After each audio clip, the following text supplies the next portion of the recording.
And when we publish our findings, our research, we are not merely documenting results.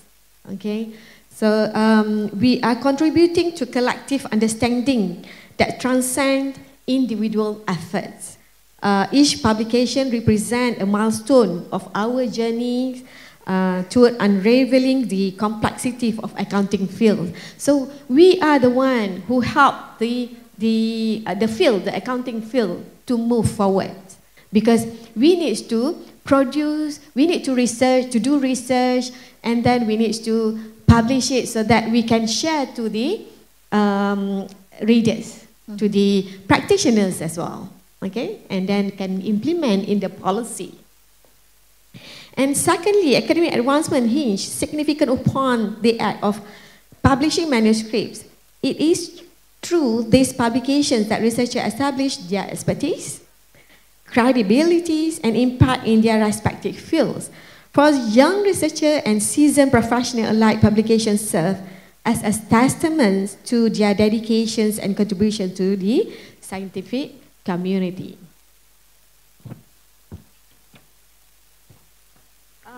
Moreover, the act of sharing discovery through publications is transformative. So it allows us to convert private knowledge into public domain, fostering collaboration, scrutiny, and innovations. So when we publish in a very high journal, in very good journal, so it can open to collaborations. Okay, and then we also can collaborate with others. Okay. And okay, so what is a high impact journal? Why we want to go for high impact journal? Okay, it's because high impact journals are those that have a significant influence on the fields. They are recognized for their rigorous peer review. Okay, so it needs to be rigorous peer review, because why? Because our work needs when we publish. Someone else, I mean the other researcher can cite our work, refer our work. Okay, so that's why we need to make sure that what we did, what we present, what we publish is actually a genuine and a very high standards. And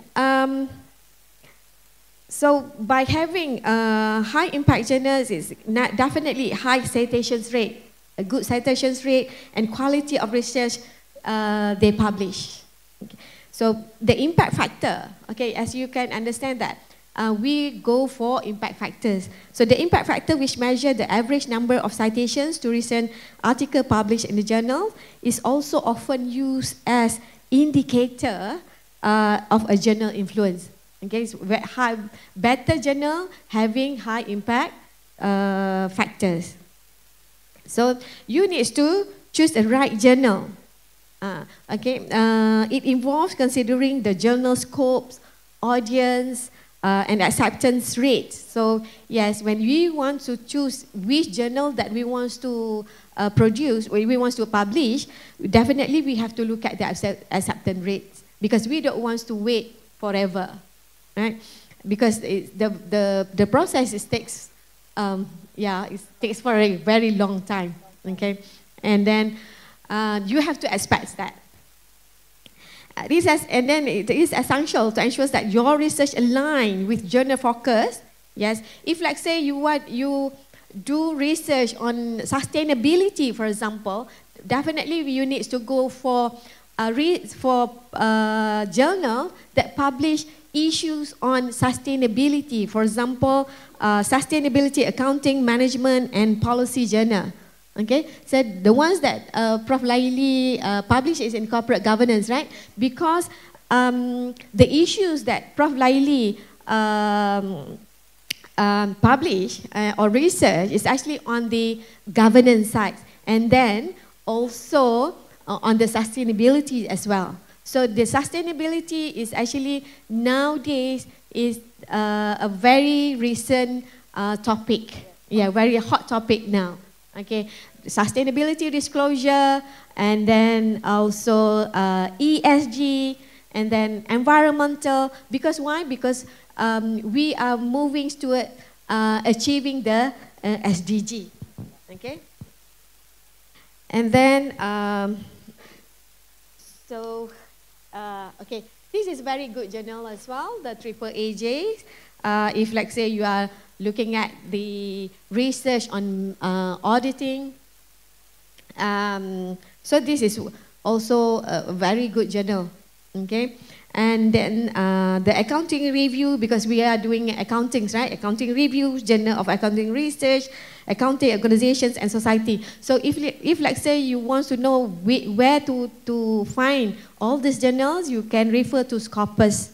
Okay, you can refer to Scopus and then look at the accounting field. Okay, so you at least you narrow down the scopes of the journals. Okay, and then in terms of publications journey, okay, the journey to publish start long before you submit your manuscripts. Yes, of course you need to do your research first. Your topic, definitely you have to choose your topic of interest. Okay, what you want to do. Okay, and so that's why it's begin with thorough research and preparations. So selecting a relevant and impactful research topic, conducting a comprehensive literature review. So yes, you need to look at prior research, what they did in your field of interest. So from there, and then you can choose which topics that current. Also, you have to look at the current issues nowadays. Like you need to go for issues in accounting, I mean, that relevant to practice as well. And also, definitely you need to ensure the methodology. Okay, the methodological rigor are also foundational steps. Then understanding journal guidelines and submissions requirements.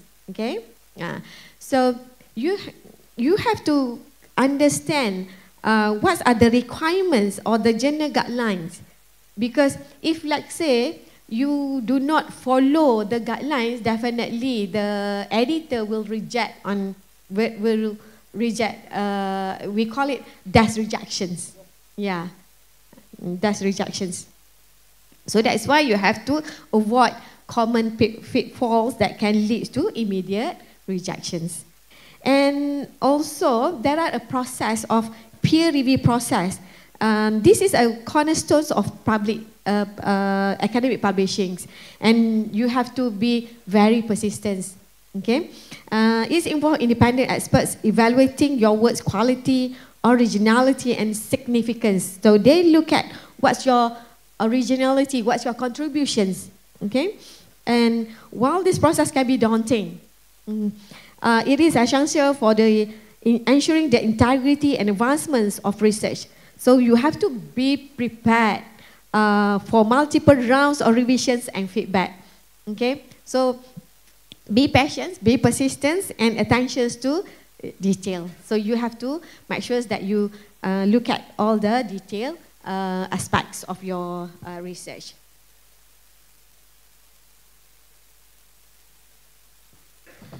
And next is the writing a strong manuscript. So how we can prepare a very good manuscript. So definitely it comes with the structure, proper structure. So a well-structured paper typically includes the sections, title. Okay, the title, it needs to be interesting, because even me as a reviewer, when I want to accept the review, I'm looking at the title first. Okay, is it interesting that attract my attention or not? The issues. So the title should be specific, concise, and descriptive, reflecting the contents of the paper and attracting readers' interest. And then, in terms of abstract, a concise summary of your research, including the research questions, methodology, key findings, and implications. So you have to bring up the originality, the contributions in your abstract. In terms of introductions, so a good introduction also helps. introduce the research problems, its significance, and the objective of your study. Provide a clear thesis statements in the introductions. And then in terms of methodology,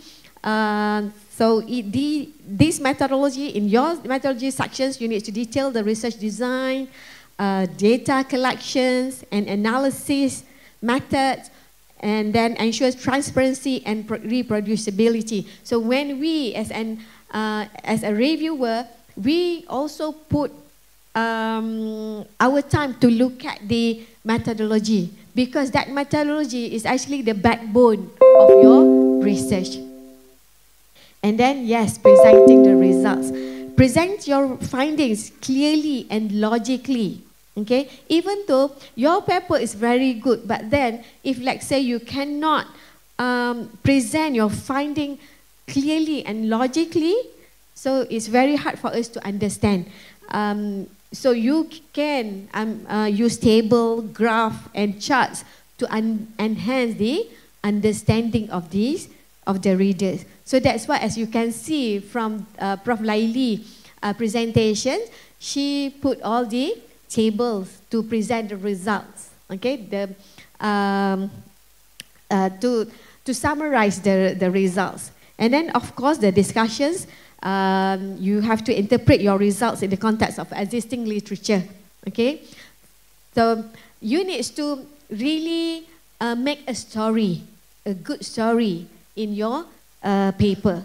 Okay, if let's say you want to do research like Prof. Laili mentions about the board of directors, foreign board of directors. So why foreign board of directors is important in your study? So what has been done in the field, and then what you have found in your study. So you have to relate that. Also, and then also you need to look at the theoretical underpinning. So the theory that you use, you brought in, also you need to discuss it in your discussions. Okay, how it's deviate from the previous findings, how the theory is actually help to explain your findings. Okay, and faster. Okay, and then in terms of conclusions, summarize your key findings, their significance, and suggest areas for future research. And in terms of, yes, you have to write in clarity, conciseness, and then also in terms of coherence, and then you have to avoid jargons and ensures that your arguments are logically structured and well structured and well supported by evidence. Okay. So in terms of literature review, I already mentioned, so definitely you have to look at the most recent, the 5 years recent papers, and then without forgetting the old papers as well, because the old paper become the foundations of the area. But then definitely you need to look at the most recent as well. Okay, the most recent, because you want to make sure that the issues that you want to do is actually not yet done. Okay, you want to fill up the gap. Okay. And then, yes, data presentations and interpretations, as I mentioned just now. And then the important factors as well, ethical considerations in publishing. So we have to be ethical, okay? So don't create the data. Don't massage the data until you got the good results. What is there is there. What you found is what you have to explain why it happened like that, right? So it needs to be ethical, and then also don't plagiarize.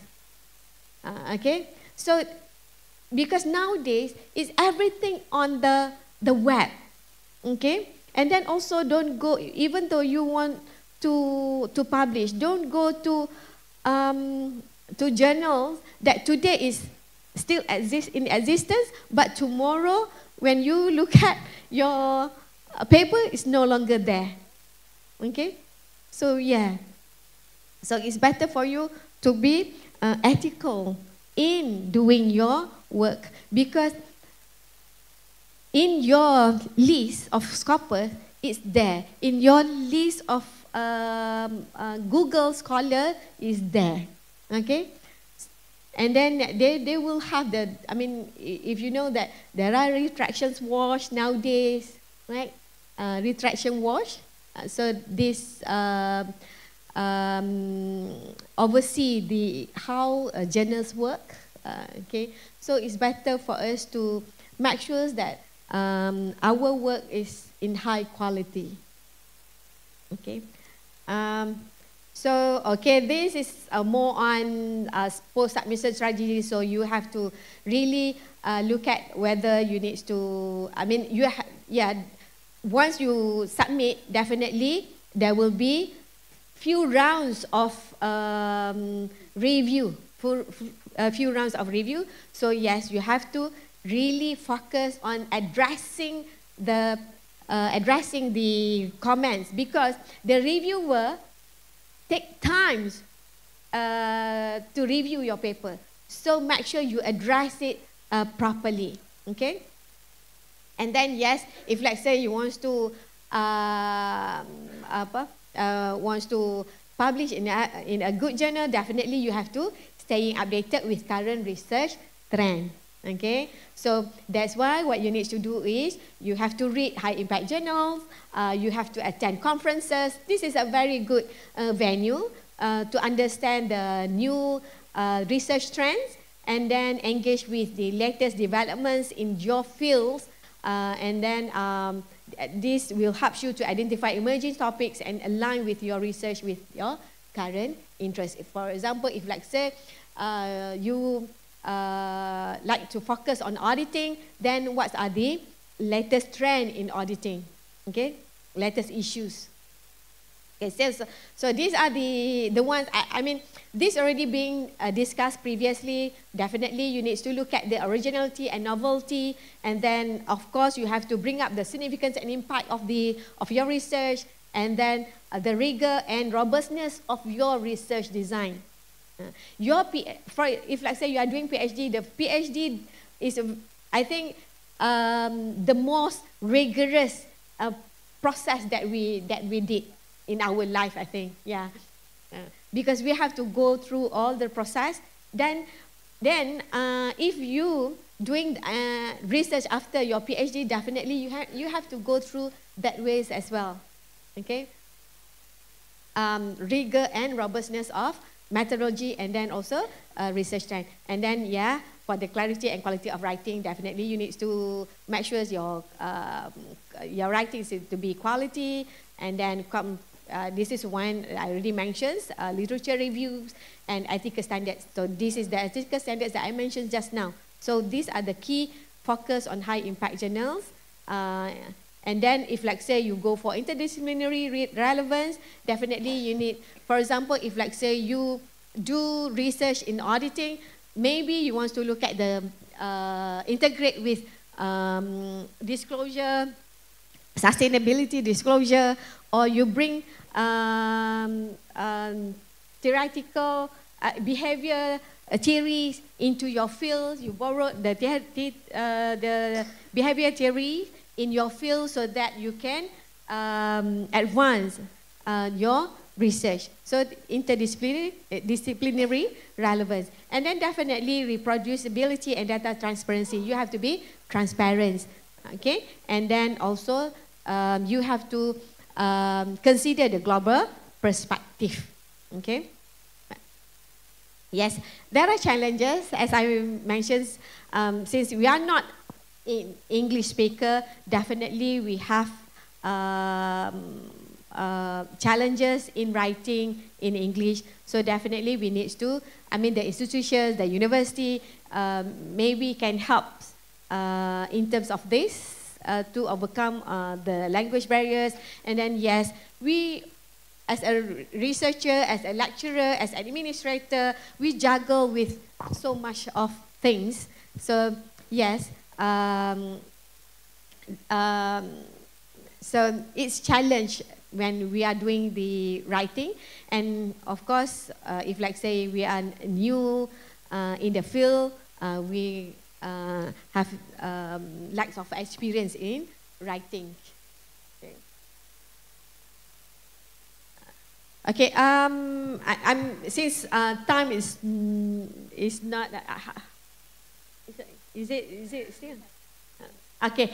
I'm not going to look at the whole slide here, but I can share with you this slide. There are common errors in general writings like confusing and wordy writing. Okay. So you need to use simple and direct language. Don't be too bombastic. Don't use too much of jargons. Okay. Yes, in terms of poor structured organizations, these are the common errors in journal writings. Poor organized sections, inconsistent formatting, incomplete or missing elements like abstract introductions and or conclusion. Yes, okay, I understand that normally when we do writing, we do in group, right?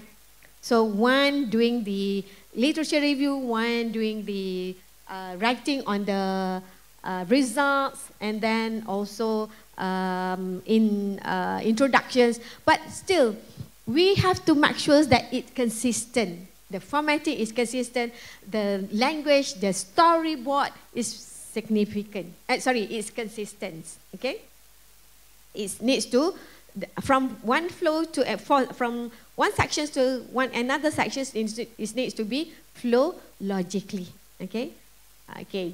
So don't make a superficial literature review. Even though you have only 7,000 words, right? So you need to make sure that what you have wrote is actually concise. Even though you can,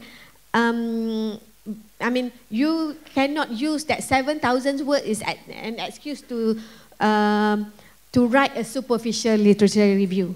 Because literature reviews become a foundations of your work, okay? And then in terms of methodological weaknesses, sometimes insufficient detail in the method sections, lack of reproducibility, ignoring potential bias or confounding factors, okay? So because we don't really look into the methodology rigorously. Okay. Okay. Inaccurate data presentations. So if, let's say, we don't know how to present it, so we may go to our colleague to help us. Okay. And then we can get what we call it, someone who experts to help to look at. Okay. And then one-sided and incomplete discussions. Because, okay, this is bias. Sometimes when you write a literature review, so you cannot ignore the if like say, you want to say that this, for example, a board of directors, foreign board of directors is positive influence the disclosure. Sustainability disclosure. So you cannot ignore the findings that saying that negative influence, because it shows you one-sided. Okay, it shows you you develop your arguments and bias. Okay, you are biased in developing your argument. So you have to consider both sides. Okay. So yes, improper citations and rampant plagiarism. So this one, it looks very simple. It's only you, but then this is very important to show your credibility. If, like say, you cannot do this properly, so how can the reviewer trust your work, the whole work? Okay, so that's why all you need to make sure that your citations and your reference list needs to be properly prepared. Okay.